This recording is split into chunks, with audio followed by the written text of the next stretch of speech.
Kalau kita lihat di Kejadian 10, orang Kanaan ini disebut sebagai apa? Orang Kalushim, anak Misraim, anak Ham. Jadi orang-orang Mesir ke sana itu adalah anak-anak Ham.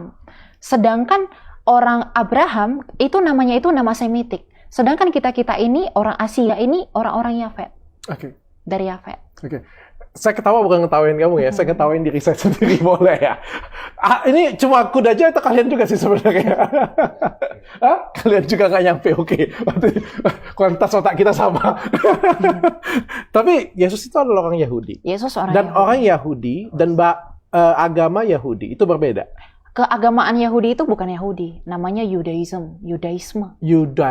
Betul. Dan itu berbeda ya? Berbeda. Jadi orang Yahudi, bangsa Yahudi dengan keagamaan Yudaisme itu berbeda. Orang bangsa Yahudi itu memiliki agama disebut Yudaisme. Jadi kita harus bedakan. Tidak semua orang dong? Tidak semua, karena ada yang proselyte. Oke, jadi kayak orang Chinese, ada yang Konghucu, ada yang Buddha, ada yang Katolik, ada yang Muslim gitu ya. Jadi orang Yahudi ini ada yang Judaism, ada yang Kristen Katolik, ada juga yang Muslim, yang ada lain sebagainya. Benar ya kayak gitu ya? Betul. Oke, itu dulu sih yang aku belum nyampe sih sebenarnya. Oke, terus lanjut. Ya, jadi orang Yahudi itu kan sebagai sebuah identitas kebangsaan mereka. Oke. Ya. Karena suku bangsa. Jadi kita harus bisa bedakan ke-Israelan, ke-Yahudian, dan ke-Ibranian. Oke. Nah, Ibrani, Israel, Yahudi sebenarnya itu merujuk kepada keturunan Abraham secara keseluruhan. Tapi ya Abraham itu kan mulai dari Abraham, Israel itu kan mulai dari cucunya Abraham. Yahudi itu mulai dari cicitnya. Nah, karena anaknya si Yisrael tadi, yang artinya Allah menang itu ada 12 yang menjadi 12 cikal bakal suku bangsa Israel yang dibebaskan Musa itu. Dan salah satunya adalah Yehuda. Oke. Gitu. Jadi Musa Yehuda waktu belah lautan, pergilah ke tanah Kanaan. Pergi. Iya kan, mereka menuju Kanaan toh. Pergi ke tanah Kanaan. Tanah Kanaan itu adalah Yerusalem yang sekarang kan? Iya, semua melingkup Israel itu kan. Terus kenapa masalahnya ada cerita katanya tidak mau pergi ke sana masyarakatnya? Siapa tuh? Kan ada yang mengatakan bahwa waktu dibebaskan itu masyarakat Israel bilang takut berperang aja dengan takut berperang, tapi tetap ke sana. Tetap ke sana karena Tuhan katakan itu tanah yang kujanjikan kepada Abraham. Kamu harus ke sana. Dan mereka tetap ke sana. Mereka tetap ke sana dan mereka menang. Dan mereka menang. Tetap ke sana. Itu dibawa oleh Yosua. Oke. Dan sebelum Yosua membawa Israel memasuki tanah itu, orang Filistin sudah di sana. Orang Filistin sudah di sana. Nah, pada waktu di sana ribut nggak mereka? Ya ribut dong, perang. Makanya Filistin diusir ke utara toh. Filistinnya kan Filistin ini orang Mediterania ya, dari Laut Tengah. Oke. Mereka diusir semua, dijajah habis semua ke utara. Pada waktu mereka datang, orang Israelnya itu mengusir orang Filistin. Iya, mereka diusir. Dan orang Filistinnya pergi. Pergi dong. Oke. Dan mereka punah ketika Nebukadnezar itu datang. Oke. Punah ya? Ya punah dong. Punah ya? Okay. Tidak ada sisa. Karena mereka penyembah pagan. Kalau dihubungkan dengan Palestina sekarang, itu orang Arab Palestina. Ada nggak penyembah pagan? Kan tidak ada. Orang Filistin itu penyembah pagan. Penyembah pagan. Oke. Lalu pada waktu, berarti sudah dikuasai Israel dong tempat itu? Sudah dikuasai Israel. Oke. Lalu kenapa bisa jadi seperti sekarang? Nah, ini tuh panjang dokter. Panjang sekali. Buat pendek aja sih sebenarnya. Ya. Jadi Filistin itu sebagai sebuah Filistin itu pernah dimention oleh sejarawan kuno. Namanya itu adalah Herodotus pada tahun 400 sebelum Masehi. Tapi 400 tahun sebelum itu Israel juga sudah disebutkan kan sebagai sebuah negara dalam Prasasti Moab tadi. Bukan kemunculannya pada tahun 400. Nah, ketika Filistin itu sudah dikalahkan, kemudian itu dilanjutkan kepada pembuangan ke Babel, kemudian Israel itu, wilayah itu dikuasai oleh dinasti Makabe. Nah, kemudian ketika dikuasai dinasti Makabe, kemudian berlanjut ke penjajahan Roma. Oke. Lahirlah Raja Mesias, yaitu Kristus pada tahun 4 sebelum Masehi. Oke. Nah, dia disebut sebagai Yeshua HaNasri Umelech HaYehudim.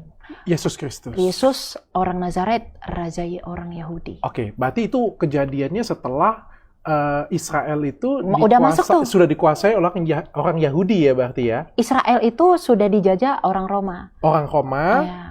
Tapi orang Yahudinya sudah ada di Israel, ya, terus dijajah oleh orang Roma, terus Yesus Kristus lahir di situ. Betul. Okay. Wong Yahudi sejak masuknya Yosua bawa Israel, kan Yahudi di situ kan ada Yehuda. Oke. Dan itu tidak ada pada waktu itu, tidak ada namanya Palestina dan yang sebagainya. Itu Palestina itu nanti munculnya. Baru nanti munculnya. Nanti. Oke. Jadi kita bicara ketika Kristus, Raja Mesias itu lahir, dia lahir di Migdal Eder ya, di Bethlehem.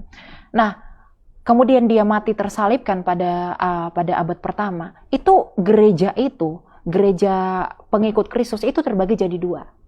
Nah, ada pusat gereja itu di Antioquia. Nah, di Alkitab dikatakan bahwa di Antioquia lah pertama kali disebutkan Kristen. Nah, Kristen itu mengikut kepada orang-orang pengikut Kristus tadi yang disebut Mesihiyim sama orang Ibrani. Tetapi di gereja Yerusalem itu dipimpin oleh Rasul Yakobus, saudara Kristus.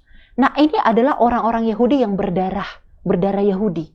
Tapi yang di Antioquia itu yang berdarah non-Yahudi.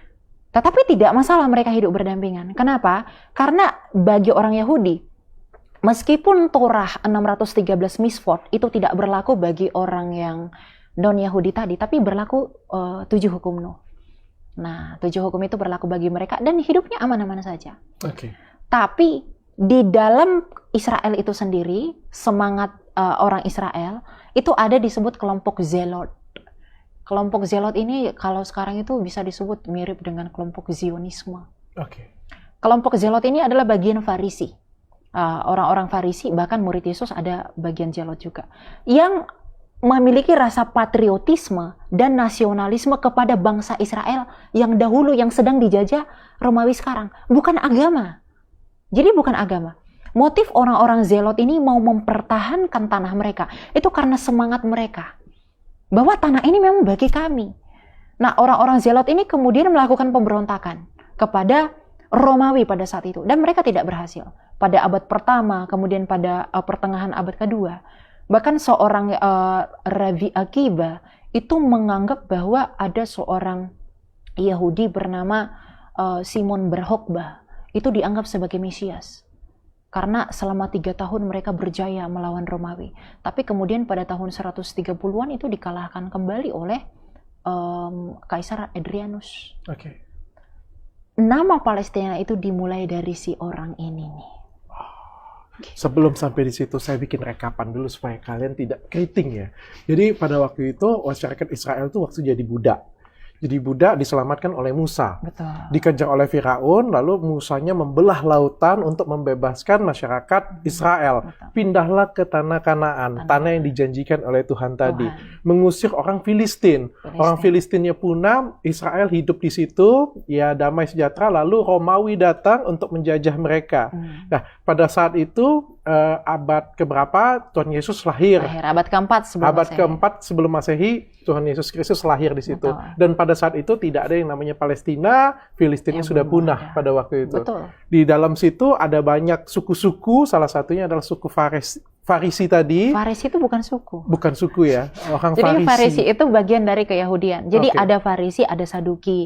Nah, Saduki ini sudah musnah berbarengan dengan hancurnya bait suci pada tahun 70 oleh Jenderal Titus. Oke, jangan maju mundur. Pusing. itulah Saya aja sudah pokoknya. pusing sekarang. Jadi itu udah hilang Jadi pokoknya.